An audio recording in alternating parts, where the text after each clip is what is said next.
are here with us to provide an update on our progress against the monkeypox outbreak and take a few questions. And I will have Bob, you want to go first? Thank you. All right.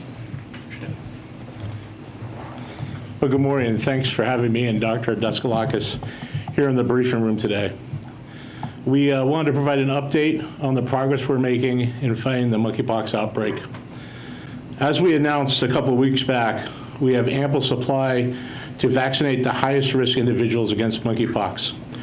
Nearly all jurisdictions have moved toward the intradermal vaccine approach, which means that jurisdictions have effectively transitioned toward an approach that has gotten not only more shots into arms, but also without sacrificing the safety and effectiveness of the Genovis vaccine. In fact, over 70% of all vaccines being administered in the United States today are given intradermally. Our focus now is to reach the remainder of the eligible population where they are, at trusted locations and events across the country. And equity has to be a key point and priority embedded in throughout our response. This past weekend, we saw how successful that approach is. Because of our direct allocations for Southern Decadence in New Orleans, Black Pride in Atlanta, and Oakland Pride, thousands of shots were administered during these events. In fact, over 3,000 doses were administered at Southern Decadence and their affiliated events. And nearly 4,000 doses were administered at Black Pride in Atlanta. That means thousands of individuals are getting the protection against monkeypox that they may not have if otherwise. These events demonstrate our strategy is working. We're also accelerating our effort to provide vaccines to places and people that we know will make a difference. As Dr. Daskalakis announced last week, we are launching a new program that allows local health departments to request vaccines to use innovatively through strategies to reach Black and brown communities. And today, we're announcing that we're providing more vaccines to upcoming Pride events across the country. First to Idaho, where 820 doses will be made available for the weekend of Boise Pride, and second, 10,000 doses to California ahead of the Folsom Street Fair, the Castro Street Fair in San Francisco toward the end of this month. We will continue to pull every lever and meet people where they are to end this outbreak, and we're already seeing progress, as Dr. Daskalakis will brief out here in a little bit. Sir. Thank you, Bob. We are encouraged by the progress that we're making right now. You'll see the chart to my left. We only have data from 35 jurisdictions. That's just over half of all jurisdictions that are directly receiving vaccine. But over 460,000 doses have been administered. Keep in mind, the population at highest risk is approximately 1.6 million people right now. So even with this partial view we have now from the reporting jurisdictions, we're seeing strong progress really getting shots into arms. So now that supply is less of an issue, we need to make sure we focus on maintaining demand by making sure that people know that effective and safe vaccine is available for those that could benefit. Alongside our vaccination efforts, we've scaled up access to testing and treatments, as well as ensuring that LGBTQAI+ individuals know how to reduce their risk. Together, those efforts are leading to positive trends in the data that CDC has collected over the last couple of weeks, especially in our hardest hit areas. So as you can see, the week-over-week growth rates of the virus, meaning how quickly the virus is spreading, is trending downward in some of the areas involved earliest in the outbreak. Places like New York, California, Texas, and Illinois are all seeing significant declines in growth rates over the last month. To put a finer point to it, back in July, CDC estimated that it took 8 days for cases to double nationwide. By mid-August, the doubling rate was 25 days, showing encouraging signs of progress. The positive trends that we're seeing in this data also speak to the actions that individuals have taken across the country to protect themselves against the virus. That includes changing their behaviors and seeking out testing and vaccines. But the data also underscores the fact that we cannot be complacent, and we must aggressively continue our work to get clear prevention guidance and vaccines out to individuals in communities where the virus continues to spread quickly, and those places and individuals that may face barriers in accessing testing, treatments, and vaccinations. So that's why our approach centered on increasing vaccine access, including through equity interventions and event allocations in partnership with our outreach and engagement efforts, will continue to be critical as we fight this outbreak. Thank you. All right, I'm going to take a couple of questions. Thanks. I had two really fast. First, colleges are back in session. HHS told me last week that if they begin to see an outbreak on a college campus, they'll work to make vaccines more available. I guess this is to either of you. But my question is, what proactive steps are you taking to make sure there is not an outbreak on a college campus? So we're really excited that we've taken a lot of steps before colleges came in session, which included creating a toolkit that was for universities. I personally got to talk to all of the folks that run the health services in universities, and that we've also had engagements with the higher executives of the universities to make them aware of the resources that we have. So that includes a combination of CDC resources that focus on congregate settings, as well as really clear information about safer sex, as well as how vaccines are accessible and available. So it's really a multi-layer approach where we provide appropriate information, make sure that it goes to the right folks, and then also that we give resources to not only figure out what the behavioral interventions need to be on college campuses, but also like what biomedical things like vaccine can be used in the event of cases. I have one more, but I can. Sure. So are you guys really concerned about this? So the risk in colleges is extremely low. So I think that we're concerned because obviously we want to make sure that if there is a case in college that everyone knows what to do. But realistically, given the way that this virus is spreading through the population, the risk in those settings is low. Awareness is more important than anxiety. If I can just ask my other question, is that the CDC is reporting fewer and fewer cases recently among men who recently had sex with men, roughly 66% down from 95% 2 months ago. So my question is, do you guys think that that data is a reflection of just more testing, or is it possible that this is spreading more easily, that the risk of catching it is different and higher than originally thought? No, I think that what that data really shows is that the population of men who have sex with men, we're seeing decreasing infections among them, and also it represents other mechanisms of transmission that may not be sex, but could be other close contact, so close contact in households, et cetera. So I think it's something to watch, but I don't think that it's a harbinger of meaning that the virus is doing anything different right now. Is the goal to eradicate monkeypox from the population, or is this something that we're just like COVID, we're going to be living with for some time?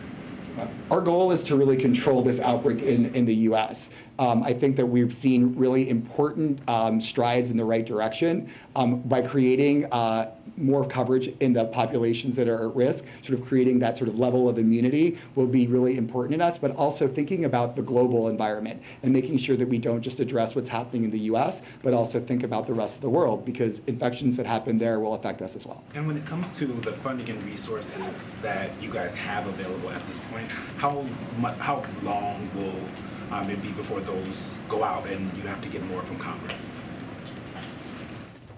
Well, we're working right now with Congress on the supplemental as part of the CR to identify additional funding needed both in vaccine supply to not only replenish what has been used out of the stockpile, which is critical if there was another event for our security of the nation, but also to provide additional vaccine and have it more available if needed during this event.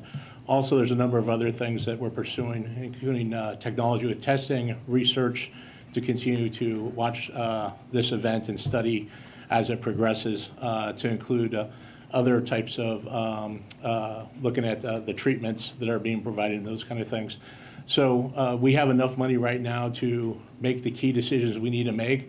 But as this progresses, we need to replenish what we've used and be able to have additional funding to keep the fight going. How much longer will you have this funding before you have to ask for more?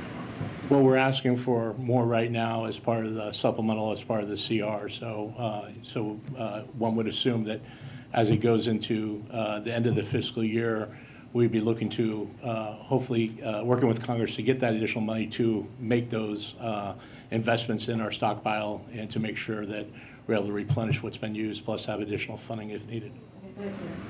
Thank you guys for doing this, Doctor. I think this question is for you. As a result of this outbreak, there has been the expression of real concern in the gay community, the LGBTQ plus community, about a stigmatization specifically related to gay men. So what specifically can you say as it relates to those concerns of a new stigma being attached to gay men across this country due to monkeypox? So I'll start by saying it's the role of governmental public health and government to really model excellent behavior on that. And I think we're really proud of the work that we've done to create non-stigmatizing language to inform people what they need to do to stay healthy. So I think that that's the first step, which is really making sure that we're modeling the right behavior and that we're putting out materials that speak to the community in a way that doesn't stigmatize them. I think it's all of our responsibility, and I think that we as sort of the role model in that, it's really important. But I think that, in media, in the way that we communicate with our students and universities, in the ways that we communicate with others that need to know about this, really making it clear that this is a virus. It's, like I'd like to say, a piece of DNA wrapped in some fat. It's not smart. It can't distinguish between people based on their sexual orientation or gender. And so everyone needs to be aware, but we need to make sure that we're messaging appropriately to the folks who are overly represented in the outbreak. And to be clear, though, for those who are sort of embracing this stigmatization, right? This is, as we've witnessed in other diseases of impact, in particular the gay community, this is not by a handshake. This is not by going into a restroom. Can you help clarify some of the confusion that exists, the misperceptions? Yeah, so I think, this virus transmits through very close skin-to-skin physical contact, often in the setting of sexual exposure. But there are other mechanisms for its transmission, including if you touch objects that individuals who've had monkeypox touch, or if you have prolonged exposure to respiratory droplets. With that said, signaling to people who are in the gay, bisexual, other men who have sex with men communities, and also transgender people who have sex with men, that it's really important to have awareness that it's circulating in the community is really a critical part of the messaging, while not generating inordinate concern and really focusing on the infection as linked to an identity. So it's just an infection. It's not linked to an identity. It just happens to be in the social network. Thank you, sir. I do want to dig deeper into the racial disparity because it's growing week by week. Fewer and fewer cases are being seen among white people, more among people of color. I think it's something close to 75% now. You mentioned it's a priority. What specifically are you doing to reach out to people of color? No, it's great. I think that the core work that we've done to reach out to people of color really begins with the fact that we've made vaccine accessible. So the first step in addressing a lot of the equity issues and gaps that we see in vaccination is really about making vaccine available. That means the new strategy, the intradermal strategy, making sure we have more vaccine, all of the work to create more vaccine to bring to the U.S. as well as to fill and finish in the U.S. has been really important. But we also have all of these equity interventions that include these large events. I think Bob just told you about a couple of really large ones that have been, frankly, wildly successful with thousands of vaccines that went to the community. We've also gotten vaccines to community health centers as well as to Ryan White sites that really serve this population. So the low-hanging fruit is done. The folks who are early adopters for this vaccine have gotten it, and now we're really on to the next level, which is making sure that everyone who needs it gets it. Just come more April, and then Jeffrey will be the last question. So I want to follow up on what Stephen just asked.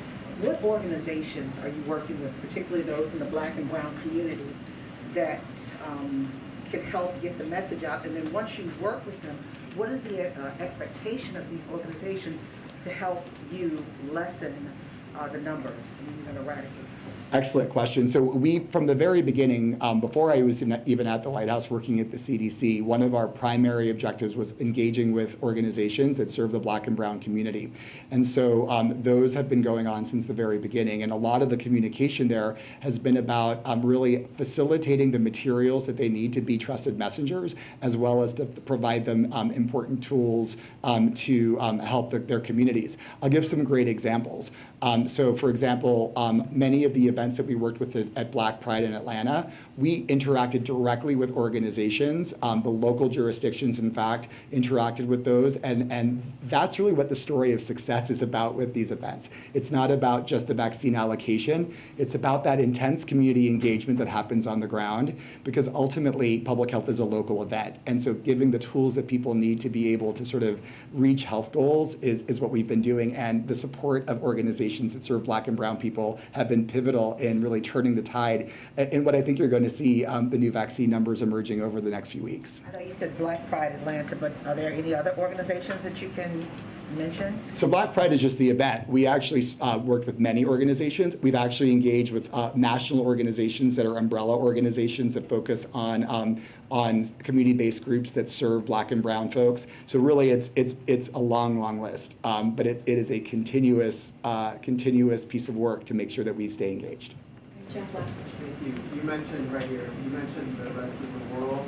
Can you give a sense of where you see outbreaks elsewhere on the globe, the threats that provide or that creates to the U.S., and whether or not you are sharing vaccine and whether or not you need to?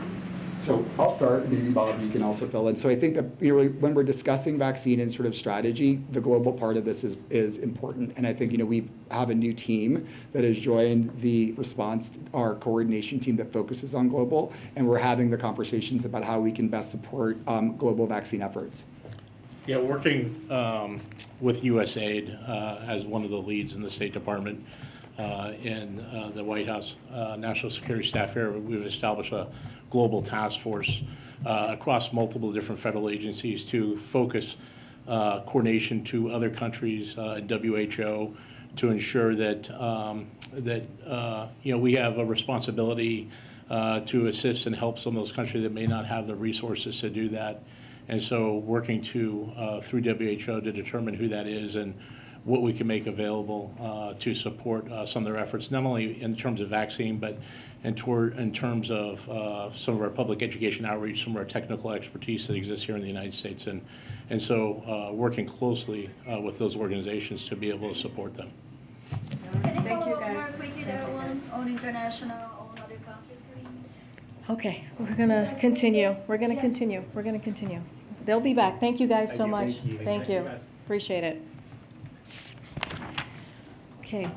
Today, the UN Security Council is holding a meeting on Russia's filtration efforts, a dehumanizing term to describe the Kremlin's efforts to imprison, forcibly deport, or disappear those individuals who Moscow decides could be insufficiently compliant or compatible to its control over Ukraine. Our intelligence shows that Russia is using filtration centers in eastern Ukraine and western Russia to detain, to interrogate, and in some cases abuse thousands of Ukrainians. Many of the news organizations in this room have reported on this horrific practice and told the stories of Ukrainian citizens who have experienced these filtration centers. Today, Ambassador Thomas Greenfield will present newly downgraded information that the UN Security Council, that the United States has information that officials from Russia's presidential administration are overseeing and coordinating filtration operations. Russian presidential administration officials are providing lists of Ukrainians to be targeted for filtration and receiving reports on the scope and progress of operations. We assess that the Kremlin views filtration operations as crucial to their efforts to annex areas of Ukraine under their control. At the UN today, Ambassador Thomas Greenfield will demand that Russia halt its filtration operations immediately and allow the UN independent observers and humanitarian and human rights organizations access to these filtration sites and to those who have been sent to Russia. As we announced this morning, next Monday on the 60th anniversary of President Kennedy's moonshot speech at Rice University, President Biden will deliver remarks at the JFK Library in Boston, Massachusetts, laying out a vision for another American moonshot, a future where we end cancer as we know it,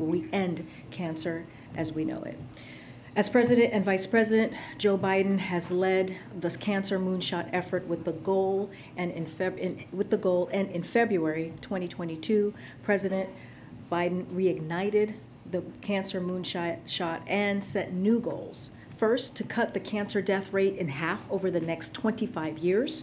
Second, to improve the experience of people, their families, and caregivers living with and surviving cancer. During his speech at the JFK Library in Boston on September 12th, President Biden will lay out that vision and provide an update on steps the Biden-Harris administration is taking to achieve this generation's moonshot. Not only to end cancer as we know it, but to change people's lives, improving their health, and decreasing the burden of the disease. And finally, this week we know a lot of kids are going back to school, and we know that's the case in Uvalde, Texas. Our message to the Uvalde community is the same as it was the day of the shooting and when the president visited the community. The whole nation is with you and always. This is a painful and challenging time for the Uvalde community. The president is thinking of the students, parents, teachers, and community members this week, and our message to the nation is we will not rest until we can make schools safe again, or safe places. Okay, with that, Summer. Thank you. Can you talk about how involved President Biden and the White House is in trying to ensure that the same-sex marriage bill passes in the Senate this month? Do you believe that it can pass and get 60 votes in the coming weeks? Well, as you know,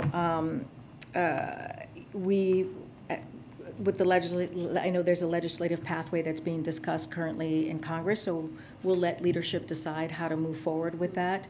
But the president is a proud champion of the right for people to marry whom they choose, who they love, and he believes it is non-negotiable, and the Senate should act swiftly to get this to the president's desk. When the bill passed Congress in the House recently, he put out a SAP, as you all know, supporting that piece of legislation. So it has his full support.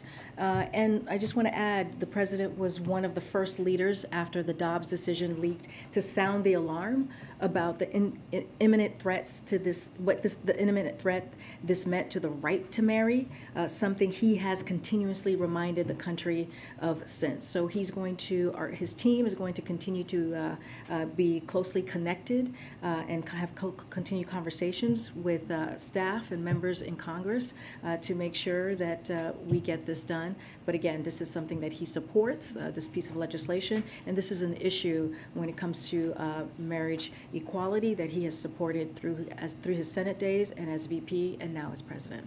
And one foreign policy question. Russia confirmed earlier today that President Putin will meet with President Xi next week in Uzbekistan.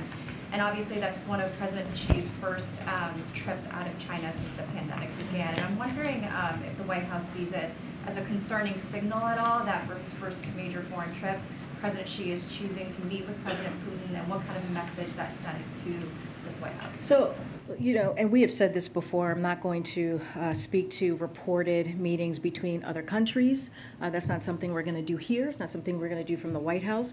But we've made clear our concerns about the depth of China's alignment and ties with Russia. Even as Russia prosecutes a war of aggression on Ukraine, an unprovoked war, as we have said, a brutal war. But again, I'm just not going to respond or make comments on a meeting that other countries are having with each other. Great. Thanks, Karine. I'm going to follow up, I guess, on both of Sungmin's questions. The first was on marriage equality. Yeah. You said you'd leave it up to leadership. Is there a reason that you wouldn't want it as part of the continuing resolution? Again, when it comes to the mechanism, and we've said this before, it's nothing new when we're asked about a process of a piece of legislation.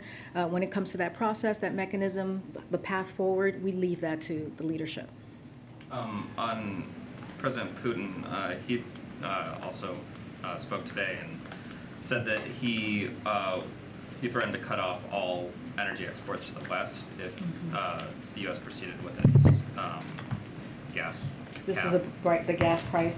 And so I'm wondering, are you concerned about that threat? Do you think it's a legitimate threat? If so, does it change your strategy at all going forward on this? On the cap? I think, and you've heard us say this before as well, is that this shows that Putin is again weaponizing energy by his very words, also by his actions.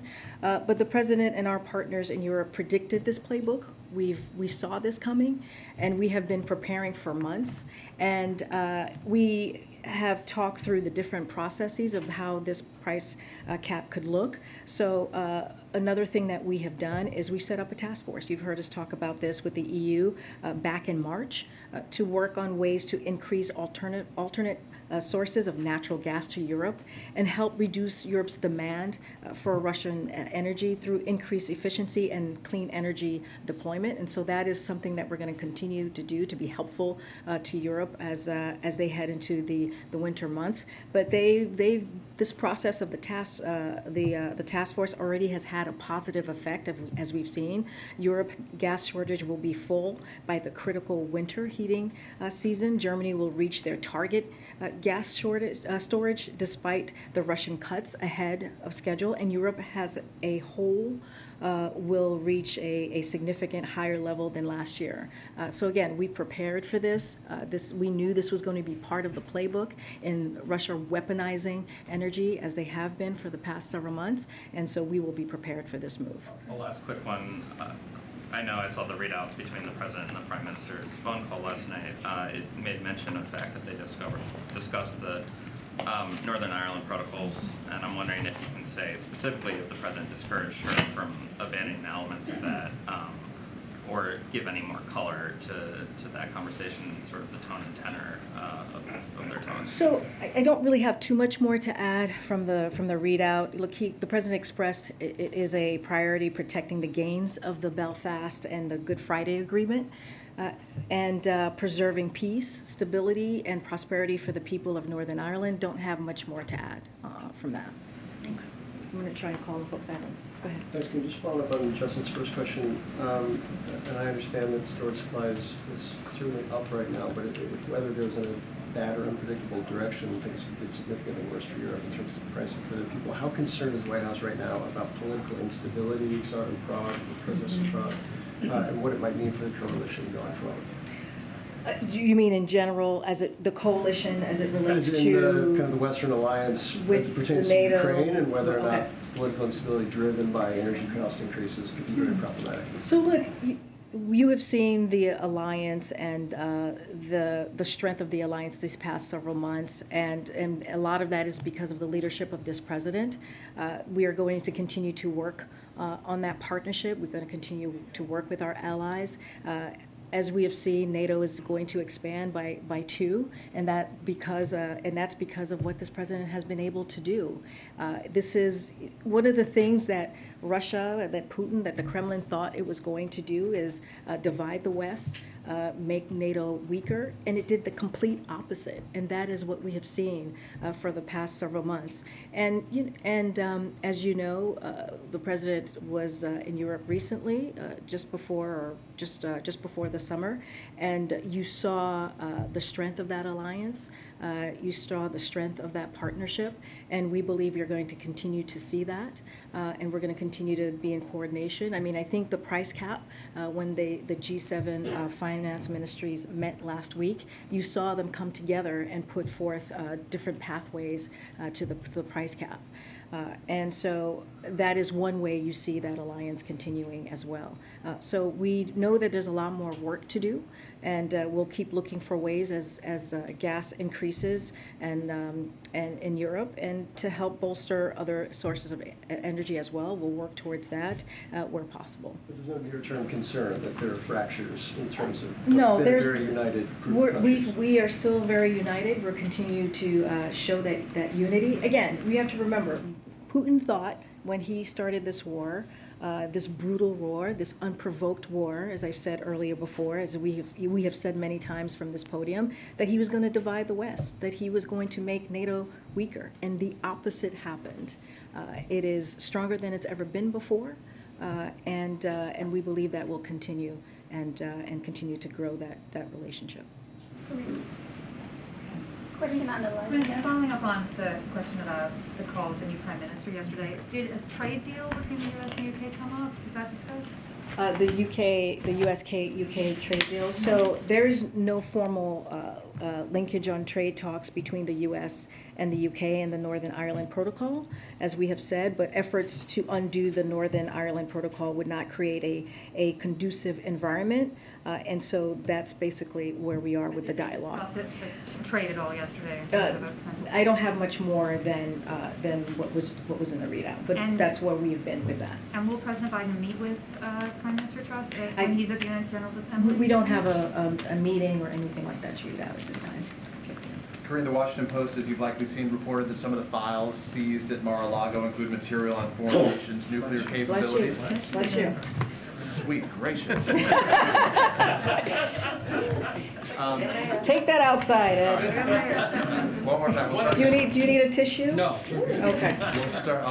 I'll keep my mask on. Quickly, the Washington Post reports that files seized at Mar-a-Lago include material on foreign nations' nuclear capabilities. I know you can't speak specific to that investigation, nor to the findings there. I know where the line is drawn at this White House as it relates to that. But what has this president specifically said, and has he held any calls with some of America's allies or even adversaries on the issue of nuclear secrets that the U.S. may have some access to try to placate their concerns that that information is not in safe hands in the United States? So I can say this, we don't have any calls to foreign governments to read out at this time on this particular issue. As you know, and I'll reiterate this, you already kind of alluded, when it comes to this specific issue, as I've said many times, the ODNI is in the middle of assessment and DOJ is in the middle of an ongoing criminal investigation, so I'm not going to comment, but again, I don't have any calls to read out. Let me ask separate from that then. Obviously, this is not unique to this investigation. There's been discussion that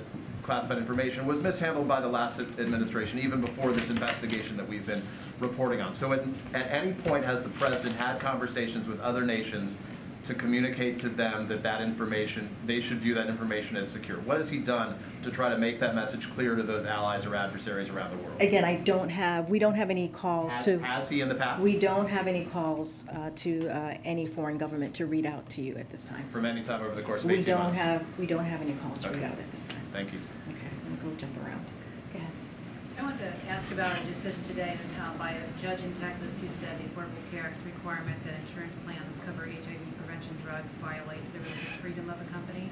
Wanted to see if you can comment on that decision, and related to that, can you give us an update on your efforts to update the last administration's rule allowing employers with religious objections and moral concerns to not include birth control in their plans that they offer? So as for that decision, I'll refer you to the Department of Justice on that particular decision. We will have a statement from here. I just don't have anything to share at this time. Any update on the rewriting the rule from the last administration on covering with that as well, I will refer you to the Department of Justice. I don't have anything to share at this time. So yeah, thanks, Karine. So a federal judge talked about the social media lawsuits from Missouri and Louisiana. A federal judge ordered that you have 20 days to turn over emails communicating with social media companies over misinformation and disinformation. What are those emails going to show? What kind of communication? So I can't comment. You've asked me this question last week. I can't comment on any specifically ongoing litigation. And so again, we would refer you to Department of Justice. A couple of things that I would say on just as a general matter on this. As we've said over and over again since the beginning of the administration in our battle against COVID-19, it has been critical for the American people to have access to factual, accurate, science-based information, and ensuring that any media platforms have access to latest information on a once-in-a-generation pandemic is something that has been done since the earliest days of the pandemic, beginning under the former president. So this has happened under the former president. I cannot say more from here. It is an ongoing litigation, as you know, and so I would refer you to the department. What about if those communications are still happening? Are there frequent contacts between the administration and social media companies? So I'll say this, as we have said before, there has been ongoing work dating to the Trump administration to provide accurate COVID information where folks get their news. Again, this is litigation that is ongoing and is currently happening. Clearly, that's why it's ongoing, and so I would refer you to the Department of Justice on that. Karine, thank you. President Biden has said that not every Republican is a MAGA Republican. Would he consider Mitch McConnell a MAGA Republican? I'm not going to go into specifics, name or people from here. What I will say is, you know, when you go back to the speech, his speech last Thursday, you know, people have talked about if it was divisive. It wasn't divisive. The way that we saw this speech is that he was talking to majority of the country who agree that we have to protect our democracy, who agree that we have to protect our freedom, who agree that we have to protect our rights. And the point of the speech was that he wanted to really point to an inflection point, an inflection time that we're in this time in our country. And he spoke very clearly. He talked about a minority, a small group of people who have extreme views and who threaten that very, very core value of who we are as a country. And you know, he also asked for people to come together. It didn't matter if you were a Republican or independent or a Democrat. He asked for folks to come together and stand against what we were seeing, these attacks. And you don't have to look further than January 6th of 2021 to see what the attack was on our democracy. It was very clear. We all saw it. Many of you reported it that day. And when you have people who say the protesters on that day were patriots, that's problematic. That's coming from leaders. And from that extreme part of the party. And so that's what he was talking about. He also ended the speech in a very optimistic way in trying to bring people together. And so I'll just leave it there at that time. Okay. Thank you, Karine. I have a couple of questions on China, but first a little bit more detail on the filtration camp. I'm just wondering, why is it just now that you are speaking about this from the podium, and why is it just now that the U.S. is bringing this up at the UN Security Council? This is something that a lot of activist groups have written about in past weeks. I believe Secretary Anthony Blinken has also spoken about it since July. So I'm just wondering about the timing of it. So as you know, this is information that was downgraded information, and so as you know from past times, it takes some time to do that, you know, don't have much more to say. It takes time to do that. I'm not going to go into our process. I'm not going to go into how our intelligence community moves in that process, but again, we're providing it now. And we wanted to make it very clear on how we feel about this, how we're holding Russia accountable for the atrocities that they are committed, and we're going to continue to do so. And a couple of questions on China. Can we get the administration's response to Beijing's accusation that NSA hacked a Chinese military university research? Say that again. So there's an accusation from Beijing that the NSA hacked a Chinese university research facilities. Is there any response from the administration? So I would refer you to NSA on these claims from China, but generally speaking, it would not be surprising to me that, or to us, that China is deflecting from its own malicious cyber activities, on which there is extensive reporting from the private sector and governments around the world. But again, this is something that I refer you to NSA on. Thank you. One more on China, please. Is the administration still considering stopping Nicaraguan imports? There's some reporting, including from our side, on that, particularly in light of the country potentially taking steps to sign a free trade agreement with China. Say that. I didn't hear the beginning. So is the administration still considering stopping imports from Nicaragua? There's some reporting on this that we've also done in recent weeks, particularly in light of the potential free trade agreement between Nicaragua and China. And the free trade agreement. Okay. So look, we are going to, as we've mentioned before, when it comes to this, there's been a dramatic deterioration, as you know, of respect of democratic principles and we've talked about this before, and human rights by the Ortega Murillo regime in Nicaragua. I think we had this conversation last week in the briefing room, including the harassment and imprisonment of democratic leaders, members of the political opposition, students, faith leaders, and journalists. In addition to the regime's increased relations with Russia poses risk to the security of the hemisphere. With members of the international community, we have already taken a number of actions to promote accountability for the Ortega Murillo regime's actions, and will continue to do so. But at this time, we don't have new actions to announce. So you're not confirming that you're stopping imports? Just don't have any new actions to announce. Thank you. But we've talked about this many times. I know you've asked this question. I'm going to go around. Go ahead. Thank you so much, Karine. Two questions. One about the Brazilian election that's coming up in 25 days. Senator Bernie Sanders, Tim Kaine, and other Democrats are about to introduce a resolution to support, to show support for a free and fair election in Brazil, and to call on the U.S. to break ties with Brazil if the result is not respected. Is the White House in contact with the senators and support this kind of resolution? So I don't have any conversation to provide to you at this time with any members of Congress, but as it relates to the Brazilian election, we're going to continue to monitor them. The United States trusts in the strength of Brazil's democratic institutions. Brazil has a strong track record of free and fair elections, which are conducted with transparency and high levels of voter participation. The elections that have been conducted by Brazil's capable and time-tested electoral system and democratic institutions serve as a model for nations in the hemisphere and across the world. As a partner democracy to Brazil, the United States will follow the October elections with great interest. As I just said, we're going to monitor, and with full expectations that they will be conducted in a free, fair, and credible manner, with all relevant institutions operating in accordance with their constitutional role.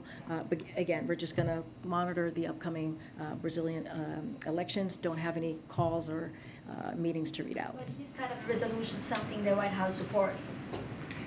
I'm not going to get into any specific resolutions or any specific policy or plans. What we're going to do is we're going to continue to monitor and keep an eye on it. And another one on the UN General Assembly. There are talks that President Zelensky could come to New York to participate. Is the White House aware of this? Is talking to Ukraine about this possible? I would leave that to President Zelensky. We're not going to comment on his travel. That's for him to speak to. We're not going to speak to that. And did the White House invite President Macron here around the General Assembly? Nothing to read out to you on any upcoming meetings with any of the foreign leaders that are coming. Thank you. Okay, I'm going to keep going. Go ahead, Phil, and then I'll come back. Just like Peter mentioned earlier on, I know that the White House is not going to comment on the specifics of the raid at Mar-a-Lago or the subsequent investigation. But I'm wondering, as the president watches this story play out in the news, just like every other American, does he think that the leaks about the investigation are helpful or harmful to the country? Does he want those leaks to continue or to stop? I'm not going to comment on anything that's related to the investigation. It's an ongoing investigation. As you know, the Department of Justice is leading that investigation. We're just not going to comment from here. And then one more then. Last Friday, the Energy Secretary said of green technology in California that state was in the lead and showing the rest of the nation how it's done. The state is currently bracing for blackouts. They've set ambitious goals, and yet in particular, their governor is asking folks there not to charge their electric vehicles. Does the president agree that California is an example for the rest of the country as it transitions? I haven't seen those specific statements. I would like to see it in fuller context that the secretary has made. So I'm not going to comment on something that I haven't seen in full. But if you have another question, I'm happy to take it. So, by my count, the White House, you've gotten a lot done this summer. Certainly, there's a lot. Have we? I think so. I think we've said that a few times. And the president has a lot. And you guys have reported it too, so you guys have backed us up. Well, so all of your accomplishments. aside, the president still hasn't done a sit-down interview in over 200 days. Is he dodging us? Is there a reason why? Oh, absolutely not. The president loves talking to you all. He takes your questions all the time. He took Peter's question last Friday. I'm sure Peter was excited about that.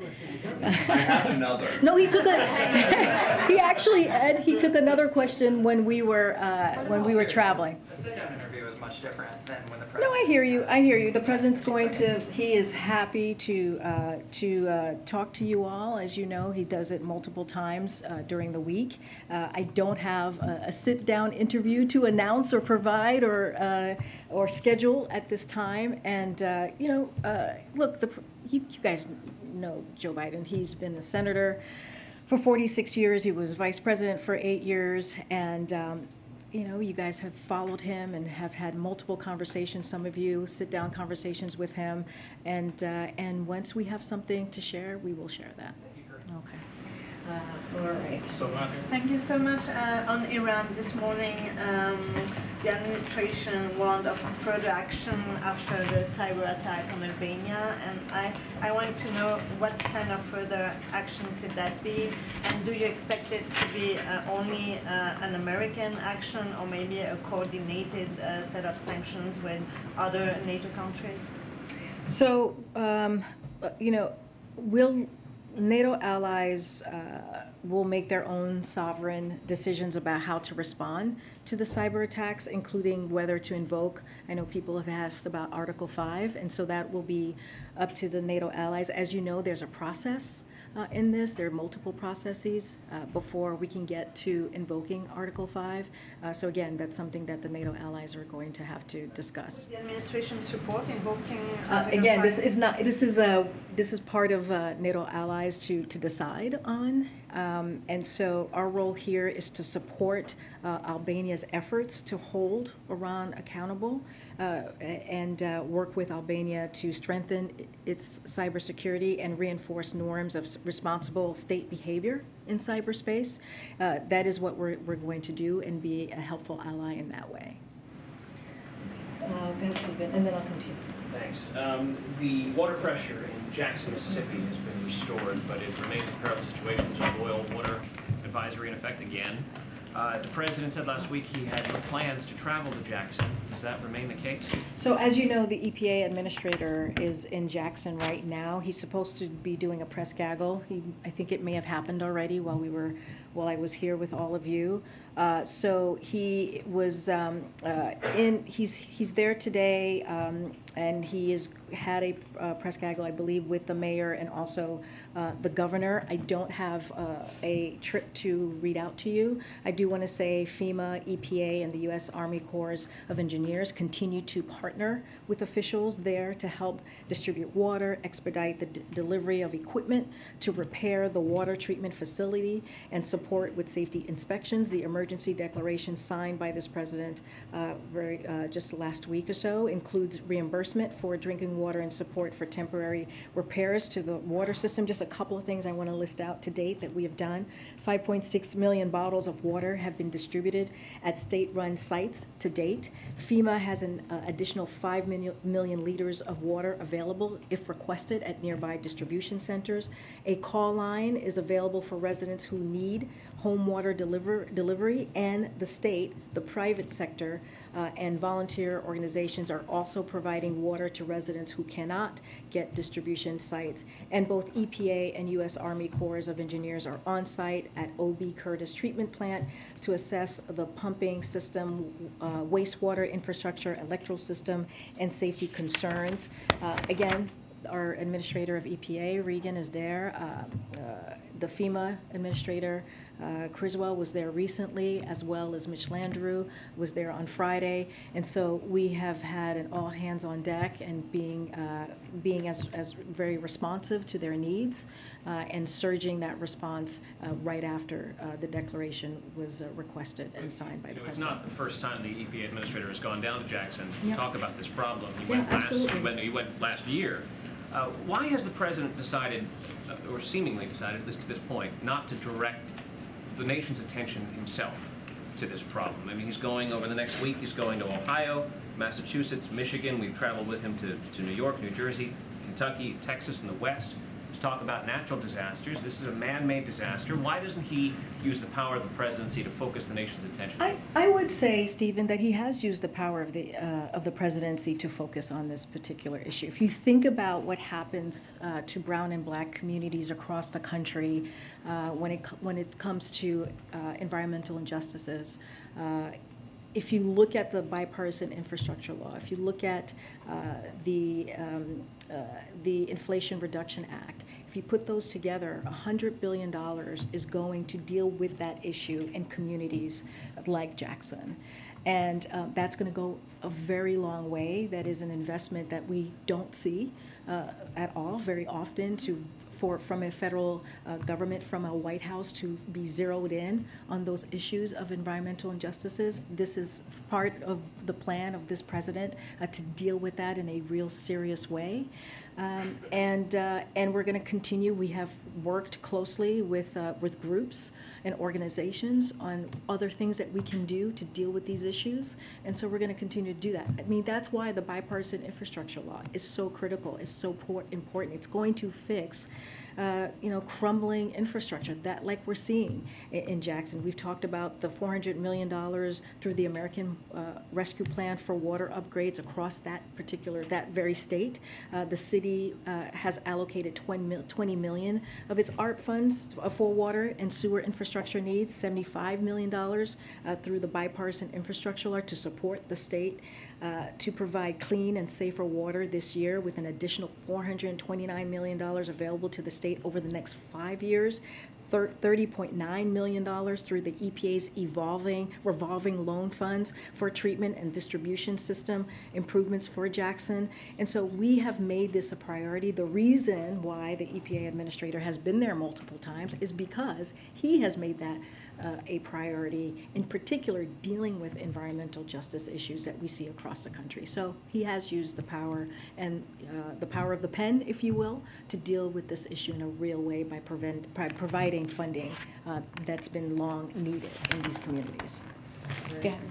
Thank you, Karine. As refugees were being evacuated from Afghanistan into the U.S. last year, why weren't they all being thoroughly vetted?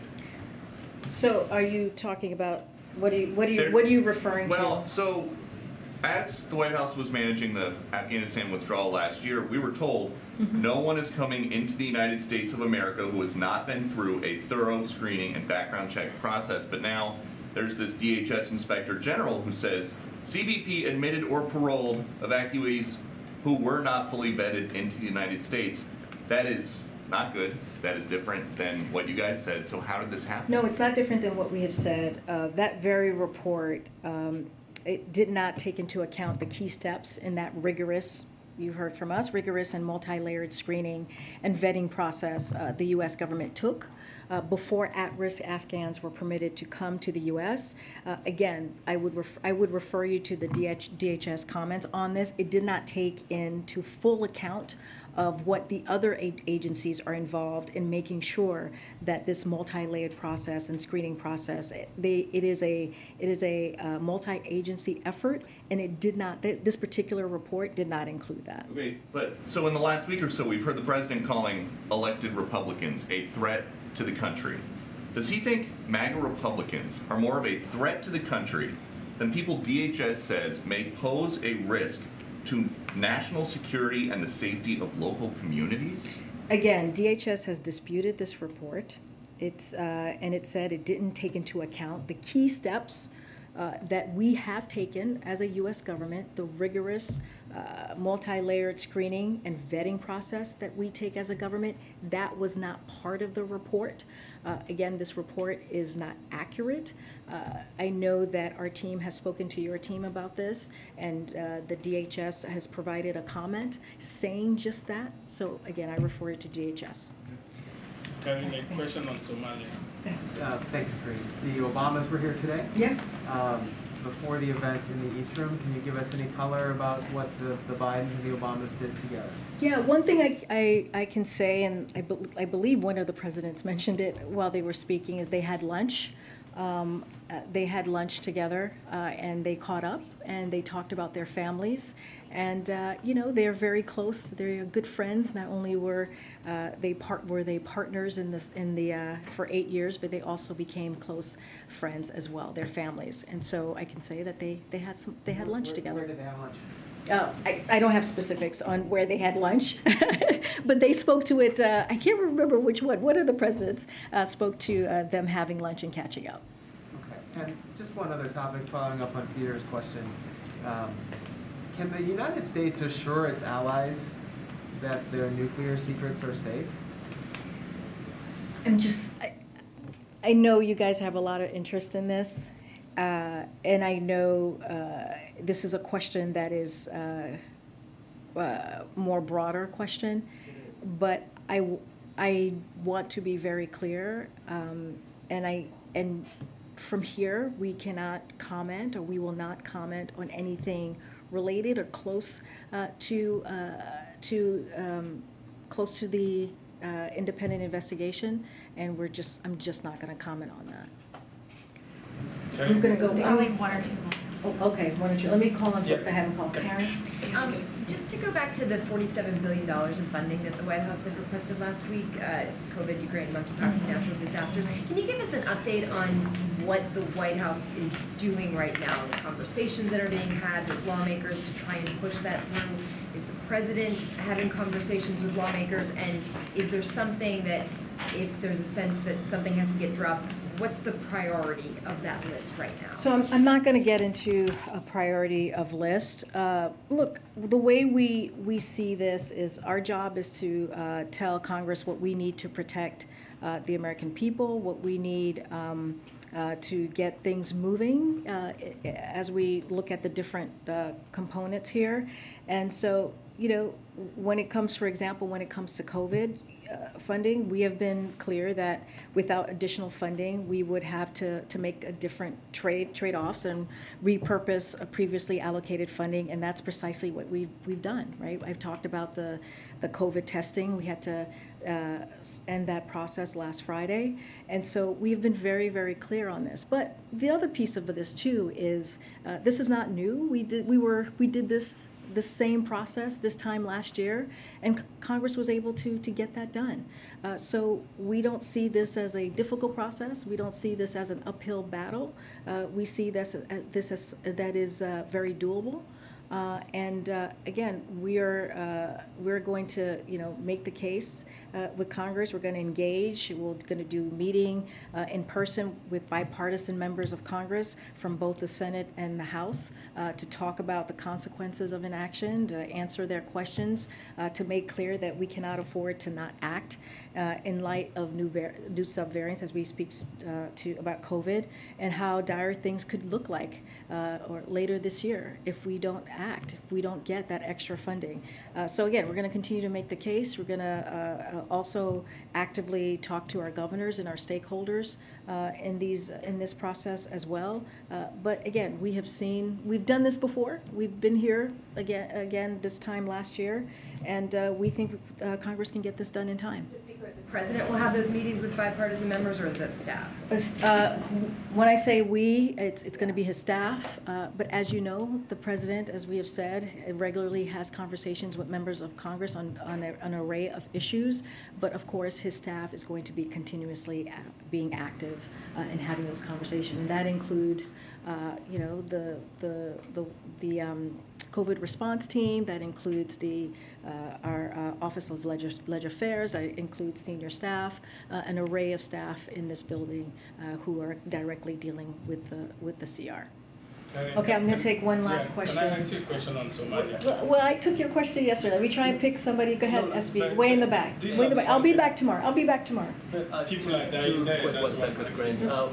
First, not regarding the law enforcement part, but has the president been receiving briefings on what kind of national security damage might have been happening because of a security breach in South Florida since this first came to the attention of the National Archives back in February?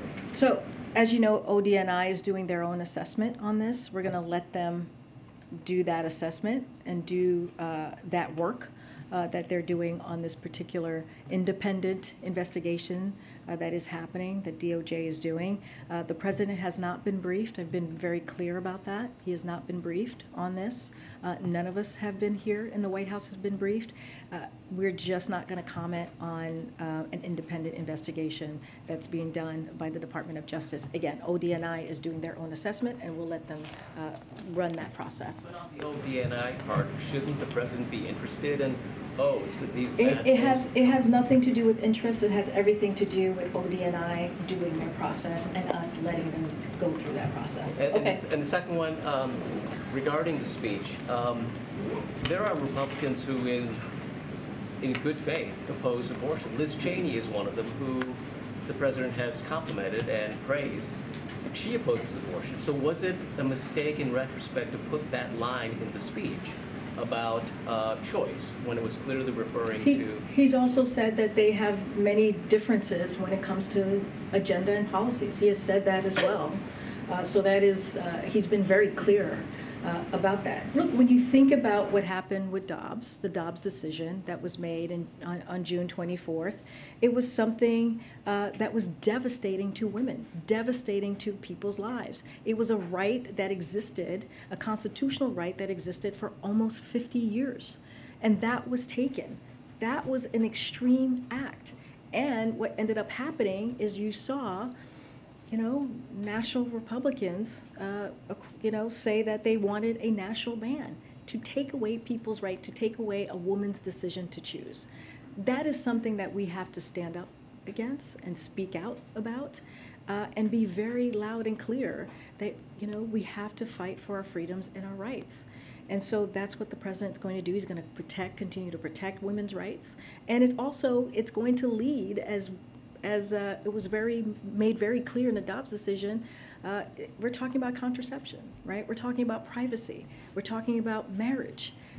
This is going to open the door on so many other rights and freedoms that we all have as Americans, and the president's going to continue to speak against that. We'll see you tomorrow. Thanks, everybody. Thank you, Karine. Anything on the CTA and the President's Cup? Hey, nice to meet you.